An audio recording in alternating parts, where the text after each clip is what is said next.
Now, was Islam something that was the subject of Islam and the Quran? Was it very new to you in 1983, or had you Oh given it some yes. thought Oh and yes. studied it a bit before that? Oh yeah. No, I was absolutely shocked at what had happened to the Baha'i in Iran simply because they were a minority. I mean, the Baha'i are, very gentle people. They recognize everybody's, prophet.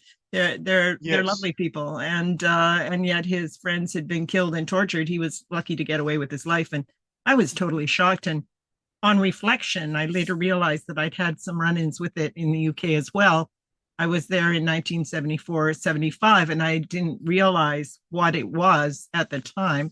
Uh, Later, after considerable study, I certainly did Yeah. realize. But that's another story. And yes, I was working there. I loved England. I was living Yeah. in London, and then I was back again in 1980, 81.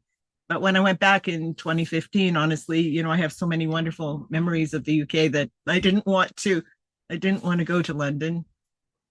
Now, your book, Elaine, is very readable. It's not small print, but it's not large print. It's sort of just a nice size, and it for me it flowed. I just kept turning the pages. I found it very easy to read, and as I said, I was admired by your, I'm going to use the word scholarship, the amount of study you've done, the amount of attention to detail, and many things in here which many people will be totally unaware of, which did surprise me. Before I go into the first one, Elaine, because I mean, honestly, we could talk for hours on this. We I could, see we that, could, yeah, but we in won't. 20.